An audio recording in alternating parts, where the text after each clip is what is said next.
Hello friends, how are you all? I hope you all are well. I am Pradeep Kumar and we will discuss about pronoun, and you know very well this topic is very important for banking, SSC and state level exams. So let's start this topic. Pronoun. देखो students, जो pronoun है इस word को थोड़ा सा हम समझ लेते हैं। इसमें आपको प्रोनाउन में अगर हम इसको सेपरेट करें तो यहाँ से आपका निकल के आएगा, एक रूट वर्ड निकल के आएगा PRO, और दूसरा जो वर्ड निकल के आएगा वो आएगा नाउन। तो प्रो का जो मीनिंग होता है, अगर हम इसके मीनिंग की बात करें तो इसके दो मीनिंग होते हैं। एक मीनिंग होता है एक्सपर्ट। आप लोगों ने सुना होगा प्रो कबड्डी, तो प्रो कबड्डी जो है उसमें प्रो का जो एग्जैक्ट मीनिंग है वो है एक्सपर्ट। और जो प्रो का दूसरा मीनिंग जिसकी हमें रिक्वायरमेंट है यहाँ पर प्रोनाउन के मीनिंग को फाइंड आउट करने के लिए, तो प्रो यहाँ पर जो रिक्वायरमेंट है इसका मीनिंग होता है प्रो का in place of. In place of का मतलब क्या होता है? स्टैंड फॉर, किसी की जगह पर। और नाउन का मतलब क्या होता है बच्चों? नाउन। तो प्रोनाउन की जो एग्जैक्ट डेफिनेशन यहाँ से निकल के आई वो क्या है? It stands for a noun. मतलब एक ऐसा शब्द जो नाउन की जगह पर यूज किया जाए उसको हम क्या बोलेंगे? प्रोनाउन बोलेंगे। तो स्टैंड्स फॉर जो होती है वो एक फ्रेजल वर्ब होती है। फ्रेजल वर्ब क्या होती है बच्चों? एक ऐसी वर्ब जिसके साथ में हम एक पर्टिकुलर प्रीपोजिशन यूज़ करते हैं तो उसको हम फ्रेजल वर्ब बोलते हैं। तो स्टैंड्स फॉर जो होती है वो एक फ्रेजल वर्ब होती है जिसका मतलब होता है इन प्लेस ऑफ, किसी की जगह पर। ठीक है, तो प्रोनाउन का डेफिनेशन क्या है? It stands for a noun, जो नाउन की जगह पर यूज़ किया जाए उसको हम बोलेंगे प्रोनाउन। तो मतलब जो नाउन को रिप्रेजेंट करता है उस शब्द को हम क्या बोलते हैं?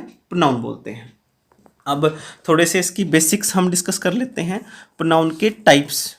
ठीक है, तो प्रोनाउन जो होते हैं वो 9 टाइप का होता है। और अगर हम बुक के हिसाब से देखें तो कई बुकों में इसको 10 टाइप भी बताया हुआ है। कई ऐसी बुक है जिसमें इसको 11 टाइप से भी डिनोट किया हुआ है। लेकिन एग्जैक्ट अगर हम बात करें तो प्रोनाउन के 9 टाइप्स होते हैं। कौन कौन से होते हैं? फर्स्ट होता है पर्सनल प्रोनाउन, सेकंड होता है रिफ्लेक्सिव प्रोनाउन, थर्ड होता है इम्फेटिक, फोर्थ होता है रेसिप्रोकल, फिफ्थ होता है डेमोस्ट्रेटिव, सिक्स होता है डिस्ट्रीब्यूटिव, सेवन होता है इंडेफिनिट, 8 होता है रिलेटिव और 9 होता है इंट्रोगेटिव। और ये जो हमारे टाइप्स हैं इनको हम 1 बाय 1 डिस्कस करेंगे डिटेल में, ताकि हमारे जो कॉम्पिटिटिव एग्जाम में क्वेश्चंस आते हैं प्रोनाउन के रिगार्डिंग उनको हम आसानी से सोल्व कर पाएँ। तो फर्स्ट जो आज की क्लास में हम डिस्कस करने वाले हैं वो हमारा रिलेटिव प्रोनाउन है। अब बच्चों रिलेटिव प्रोनाउन जो होते हैं वो 4 होते हैं। एक होता है हु, एक होता है हुम, एक होता है विच और एक होता है दैट। किसी के दिमाग में अगर वट आया हुआ है तो वट जो है वो रिलेटिव प्रोनाउन का काम नहीं करता। तो जो रिलेटिव प्रोनाउंस होते हैं वो सिर्फ 4 ही होते हैं, एक हु, हुम, विच और दैट। इनको रिलेटिव प्रोनाउन बोला जाता है। और थोड़ा सा और डिटेल में इसको समझ लेते हैं। हु और हुम इसको जब भी यूज़ किया जाएगा सेंटेंस में ये पर्सन के लिए यूज़ होगा। किसके लिए यूज़ होगा बच्चों? पर्सन के लिए। जिसमें से हु जो है सेंटेंस में सब्जेक्ट का काम करेगा, हुम जो है सेंटेंस में ऑब्जेक्ट का काम करेगा, विच जो है बच्चों ये थिंग के लिए यूज़ होगा और सेंटेंस में सब्जेक्ट और ऑब्जेक्ट दोनों का काम कर सकता है। दैट जो होता है ये पर्सन के लिए भी यूज़ हो सकता है, थिंग के लिए भी यूज़ हो सकता है और ये सब्जेक्ट का काम भी कर सकता है और ऑब्जेक्ट का काम भी कर सकता है। तो आपको यहाँ से 2 बातें ध्यान रखनी है। फर्स्ट जो आपको ध्यान रखनी है वो ये है, हु हुम पर्सन के लिए यूज़ होते हैं, विच थिंग के लिए यूज़ होता है, दैट जो है वो पर्सन एंड थिंग दोनों के लिए यूज़ होता है। और सेकंड जो आपको ध्यान रखना है बच्चों वो ये है, हु सब्जेक्ट होता है सेंटेंस में, हुम ऑब्जेक्ट होता है और विच जो है वो सब्जेक्ट ऑब्जेक्ट दोनों का काम करेगा, दैट जो है सब्जेक्ट ऑब्जेक्ट दोनों का फंक्शन करता है सेंटेंस में। अब आपको ये तो पता चल ही गया रिलेटिव प्रोनाउन जो होते हैं वो 4 होते हैं, हु, हुम, विच और दैट। अब थोड़ा सा और डिटेल से हम रिलेटिव प्रोनाउन को समझ लेते हैं कि इसको रिलेटिव प्रोनाउन क्यों बोला जाता है। तो एक क्वेश्चन के जरिए हम इसको समझेंगे। एक क्वेश्चन आपको दिखाई पड़ रहा होगा स्क्रीन के ऊपर, we met the man who you helped there. ये क्वेश्चन आपको दिखाई पड़ रहा होगा। तो इस क्वेश्चन में आप ध्यान से देखो बच्चों, आपको 2 वर्ब दिखाई पड़ रही हैं, एक मेट वर्ब दिखाई पड़ रही होगी और एक हेल्प्ड वर्ब आपको दिखाई पड़ रही होगी। तो मैं यहाँ से आपको ये बात समझाना चाहता हूँ कि जब भी किसी सेंटेंस में आपको 2 या 2 से ज़्यादा वर्ब दिखाई पड़ती हैं तो आपको ध्यान रखना है उस सेंटेंस को हम 2 सिंपल सेंटेंस में कन्वर्ट कर सकते हैं, या फिर 2 सिंपल सेंटेंस में उनको हम 2 सिंपल सेंटेंस में स्प्लिट कर सकते हैं, सेपरेट कर सकते हैं। सिंपल सेंटेंस का मतलब होता है जिस सेंटेंस में हम एक वर्ब यूज करें उसको सिंपल सेंटेंस बोला जाता है, जैसे जिसको आप साधारण वाक्य बोलते हो। जैसे अगर हम बात करें इस सेंटेंस की, तो इसमें 2 वर्ब हमने यूज़ की, तो हम इसको अगर अलग अलग स्प्लिट करेंगे सिंपल सेंटेंस में, तो एक सेंटेंस आपका बनेगा you helped a man there, और दूसरा सेंटेंस जो बनेगा वो बनेगा वी मेट द मैन। अब ये जो हमने 2 सेंटेंस बनाए ए और बी, इन दोनों सेंटेंस में आपको क्या कॉमन दिखाई पड़ रहा है? मेरे हिसाब से आपको पता ही चल गया होगा क्या कॉमन इन दोनों में, मैन। ठीक है, फर्स्ट में भी हमने मैन लिखा हुआ है और सेकंड में भी हमने मैन लिखा हुआ है। तो अगर हम बात करें इन दोनों सेंटेंसों को आपस में जोड़ने की, अगर हम इन दोनों सेंटेंसों को आपस में ज्वाइंट करें तो होगा क्या, ये जो मैन शब्द है इसकी रेपिटेशन हो जाएगी। ये जो मैन शब्द है इसकी रेपिटेशन हो जाएगी, और प्रोनाउन जो होता है वो क्या करता है, नाउन की रेपिटेशन को रोकने का काम करता है। तो अगर हम इन दोनों की रेपिटेशन को रोकना चाहते हैं तो हम ये जो एक मैन है इसकी जगह पर हम क्या कर देंगे, एक प्रोनाउन का यूज कर देंगे। क्या यूज कर देंगे बच्चे? प्रोनाउन का यूज कर देंगे। ठीक है, और हमें इन दोनों सेंटेंसों को आपस में क्या करना है, साथ में जोड़ना भी है। तो अगर जोड़ना है तो हम कौन सा प्रोनाउन यूज करेंगे, रिलेटिव। ठीक है, कौन सा प्रोनाउन यूज करेंगे, रिलेटिव। तो जैसे हम अगर इन दोनों सेंटेंसों को जोड़ें तो आपका जो सेंटेंस बनेगा वो क्या बन जाएगा, we met the man who you helped there. तो यहां पर ये जो हमने हु यूज किया ये मैन की जगह पर यूज हुआ, और इसको हम बोलेंगे रिलेटिव प्रोनाउन। क्या बोलेंगे इसको, रिलेटिव प्रोनाउन बोलेंगे। और ये जो रिलेटिव प्रोनाउन है इसके पहले जो हमने मैन शब्द यूज हुआ है इसको बोला जाएगा एंटीसीडेंट। क्या बोला जाएगा इसको, एंटीसीडेंट। एंटीसीडेंट का मतलब होता है पूर्ववर्ती, मतलब जो रिलेटिव प्रोनाउन के पहले जो शब्द यूज हुआ है उसको हम क्या बोलेंगे, एंटीसीडेंट, पहले वाला शब्द। ठीक है, तो ये जो हु है इसका जो एंटीसीडेंट है वो क्या है, मैन। और ये जो मैन है ये किसके साथ में रिलेट कर रहा है, हु रिलेट कर रहा है मैन को हेल्प वर्ब के साथ में। तो जो रिलेटिव प्रोनाउंस होते हैं, ध्यान से सुनना इसकी डेफिनेशन, रिलेटिव प्रोनाउन जो होते हैं वो क्या होते हैं, वो अपने एंटीसीडेंट को अपने बाद में यूज हुई वर्ब के साथ में रिलेट करते हैं। ठीक है, इसीलिए हम इनको क्या बोलते हैं, रिलेटिव। और किसी नाउन की जगह पर यूज होते हैं तो इनको क्या बोला जाएगा, रिलेटिव प्रोनाउन। यहां तक आपको समझ में आ गया होगा। अब जो क्वेश्चन हमसे पूछे जाते हैं रिलेटिव प्रोनाउन के रिगार्डिंग, वो क्वेश्चन आप लोगों से पूछे जाएंगे।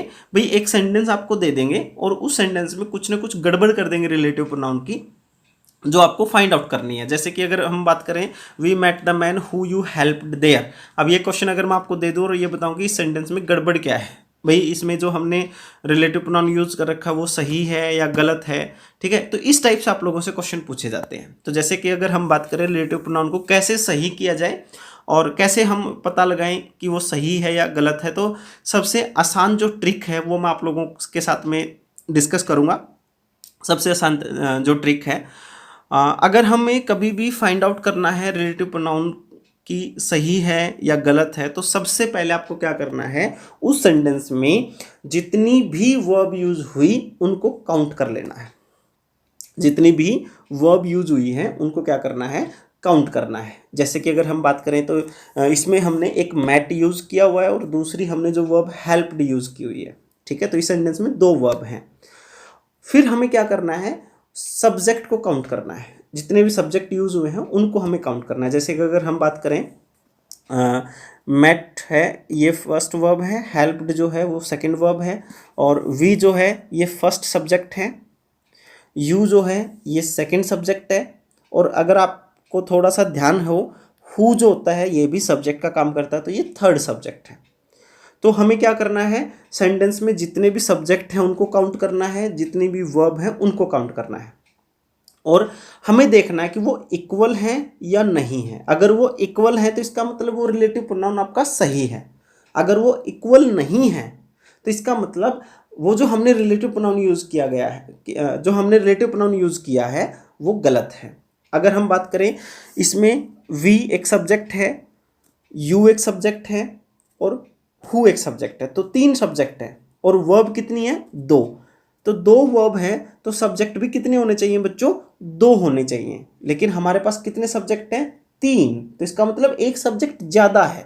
अगर सब्जेक्ट ज़्यादा है तो इसका मतलब रिलेटिव प्रोनाउन हमारा गलत है।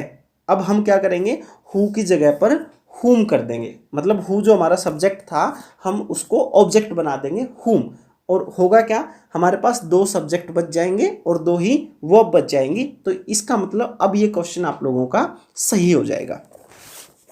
क्लियर। एक क्वेश्चन से और समझना इसी ट्रिक को। जैसे हमने सेकंड क्वेश्चन लिखा, we met the man whom met you there। अब आपको दो वर्ब दिखाई पड़ रही होंगी इस सेंटेंस में, एक मेट फर्स्ट में दिखाई पड़ रही होगी और एक मेट सेकंड में दिखाई पड़ रही होगी। दो वर्ब हैं और एक आपको रिलेटिव प्रोनाउन भी दिखाई पड़ रहा होगा whom। ठीक है, इसको रिलेटिव प्रोनाउन इसलिए बोला जाएगा क्योंकि ये अपने एंटीसीडेंट, इसका एंटीसीडेंट कौन है, मैन, इसको रिलेट करेगा किसके साथ में, इसके बाद में जो वर्ब यूज हुई है उसके, इसके बाद में कौन सी वर्ब यूज हुई है, मेट। तो ये जो whom हमने यूज़ किया ये मैन को रिलेट करेगा मेट वर्ब, इसके बाद में जो वर्ब यूज़ हुई है उसके साथ में, इसीलिए हम इसको रिलेटिव प्रोनाउन बोलते हैं। अब हमारा जो सबसे आसान तरीका है रिलेटिव प्रोनाउन को फाइंड आउट करने का कि वो सही है या वो गलत है, तो वो सबसे आसान तरीका आप यूज़ कीजिए, वर्ब काउंट कीजिए। दो वर्ब हैं, फर्स्ट मेट और सेकंड भी क्या है, मेट ही है। अब हमें वर्ब काउंट कर ली, अब इसके बाद में हमें क्या काउंट करना है, सब्जेक्ट काउंट करने हैं। अब सब्जेक्ट आपको दिखाई पड़ रहे होंगे, एक सब्जेक्ट दिखाई पड़ रहा होगा वी, और मेट वी सब्जेक्ट है, मेट वर्ब है, मैन इसके बाद में ऑब्जेक्ट है। फिर रिलेटिव प्रोनाउन हुम किसका काम करेगा बच्चों, ऑब्जेक्ट का, तो ये भी ऑब्जेक्ट है। फिर मेट है दूसरी वर्ब, और उसके बाद में फिर एक यू लिखा हुआ है, ये जो यू है ये ऑब्जेक्ट है बच्चों, सब्जेक्ट नहीं है, इसको सब्जेक्ट मत मानना क्योंकि वर्ब के बाद में लिखा हुआ है तो वर्ब के बाद में ऑब्जेक्ट आता है, तो ये ऑब्जेक्ट है। तो अब हम क्या देख रहे हैं, वर्ब तो हमारे पास कितनी है, दो, लेकिन सब्जेक्ट कितने हैं, एक। तो हमें किसकी रिक्वायरमेंट है, एक सब्जेक्ट की और रिक्वायरमेंट है ताकि हम इनको वर्ब और सब्जेक्ट को इक्वल कर सकें, लेकिन सब्जेक्ट तो है ही नहीं। तो अब हम क्या करेंगे, जो हमारा रिलेटिव प्रोनाउन है उसको सब्जेक्ट में कन्वर्ट कर देंगे। ठीक है, ये जो हुम हमने लिखा हुआ है इसको सब्जेक्ट बना दो, हु कर दो, ये क्वेश्चन सही हो जाएगा। थर्ड क्वेश्चन देखो बच्चों, सरल is the boy whom they believe will solve this mystery। अब आप देख रहे हो कि इस क्वेश्चन में हमने whom लिखा हुआ है, और whom जो होता है वो रिलेटिव प्रोनाउन होता है जो ऑब्जेक्ट का काम करता है। अब हमें ये देखना है कि ये whom हमारा सही है या गलत है। तो सबसे पहले आप क्या करोगे, जितनी भी वर्ब हमने यूज़ की उसको काउंट करोगे, और जितने भी हमने सब्जेक्ट यूज़ किए उसको काउंट करोगे। तो जैसे हमने इज लिखा V1, और उसके बाद में आप देख रहे हो बिलीव हमने V2 लिखा हुआ है, और उसके बाद में आप देख रहे हो विल सोल V3 लिखा हुआ है। तो हमने इस सेंटेंस में तीन वर्ब लिखी हुई हैं, तो कुल मिला के हमारे सब्जेक्ट भी तीन होने चाहिए। अब इज जो हमने लिखा हुआ है इसका जो सब्जेक्ट है वो सरल है, और बिलीव हमने लिखा हुआ है इसका जो सब्जेक्ट है वो दे लिखा हुआ है इसके साथ में, और विल सोल इसका जो सब्जेक्ट है वो हमने नहीं लिखा। कोई बच्चा अगर सोच रहा है कि विल सोल का जो सब्जेक्ट है वो बॉय है, तो बॉय जो है वो सब्जेक्ट ऑब्जेक्ट नहीं है, ना तो ये सब्जेक्ट है और ना ही ये ऑब्जेक्ट है।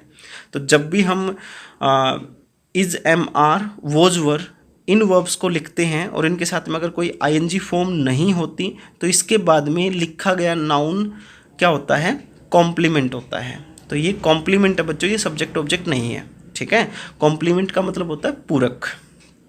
तो कुल मिला के विल सोल का सब्जेक्ट हमारे पास नहीं है। तो अगर सब्जेक्ट नहीं है तो हम क्या करेंगे, जो हमें रिलेटिव प्रोनाउन लिखा हुआ है हुम, इसको हम हु में कन्वर्ट कर देंगे ताकि ये हमारा जो ऑब्जेक्ट है ये सब्जेक्ट में कन्वर्ट हो जाए और हमारा क्वेश्चन सही हो जाए। तो हम क्या करेंगे, हुम को हु में कन्वर्ट कर देंगे। नेक्स्ट क्वेश्चन देखना, fourth, the boys who we have selected are very talented. अब ये जो क्वेश्चन है हम कैसे क्या करेंगे ये क्वेश्चन सही हो जाए। अब देखो, सबसे पहले तो हमें वही करना है कि हम जितनी भी वर्ब लिखी हुई है और जितने भी सब्जेक्ट लिखे हुए हम उनको काउंट कर लें। तो आप देख रहे होंगे कि यहाँ पे हैव सेलेक्टेड जो हमने लिखा हुआ है एक वर्ब लिखी हुई है, और आर जो है दूसरी वर्ब हमने लिखी हुई है, और आप देख रहे होंगे द बॉयज़ जो है वो सब्जेक्ट है हमारा, और वी जो है वो भी हमारा सब्जेक्ट है। वी जो है हैव सेलेक्टेड वर्ब का सब्जेक्ट है और आर का जो सब्जेक्ट है वो द बॉयज़ है। और आप ध्यान से देखो तो यहाँ पे हमने हु लिखा हुआ है, और हु भी जो होता है वो सब्जेक्ट का काम करता है। तो कुल मिला के वर्ब 2 हैं, सब्जेक्ट 3 है। तो इसका मतलब इक्वल नहीं हुआ, हमें इक्वल करना पड़ेगा, और इक्वल करेंगे तो हमें एक सब्जेक्ट को कम करना पड़ेगा, और हम किसको करेंगे, रिलेटिव प्रोनाउन को। तो अब क्या आ जाएगा, हु की जगह पर हुम कर देंगे ताकि ये ऑब्जेक्ट बन जाए। तो हम क्या करेंगे, हु की जगह पर हुम कर देंगे। क्लियर। नेक्स्ट क्वेश्चन देखना, सी इज द टीचर हुम माई पेरेंट्स से टोट मी इन चाइल्डहुड। अब इस क्वेश्चन में हमने रिलेटिव प्रोनाउन यूज़ किया हुम। हुम जो होता है वो ऑब्जेक्ट होता है। अब हमें ये देखना है कि ये सही है या गलत है। तो सबसे पहले आप वर्ब काउंट करो। इज हमारी फर्स्ट वर्ब है, इसके बाद में आप देख रहे होगे से जो है वो सेकंड वर्ब है, और इसके बाद में टोट जो है वो थर्ड वर्ब हमने लिखी हुई है। तो इस सेंटेंस में हमारे पास 3 वर्ब हैं, तो इसका मतलब 3 ही सब्जेक्ट होने चाहिए। तो अब सब्जेक्ट भी आप काउंट कर लीजिए। सी जो है वो फर्स्ट सब्जेक्ट है, इसके बाद में आप टीचर जो है वो कॉम्प्लीमेंट है, ये सब्जेक्ट ऑब्जेक्ट नहीं है, ये कॉम्प्लीमेंट है। दोबारा फिर मैं आप लोगों को बता देता हूँ, जब भी हम इज एम आर वोज और वर को लिखते हैं मेन वर्ब के रूप में, मतलब इसके साथ में अगर हम कोई आईएनजी फॉर्म ना लिखें तो इसके बाद में सब्जेक्ट ऑब्जेक्ट नहीं लिखे जाते, इसके बाद में कॉम्प्लीमेंट लिखे जाते हैं। तो ये कॉम्प्लीमेंट है बच्चों।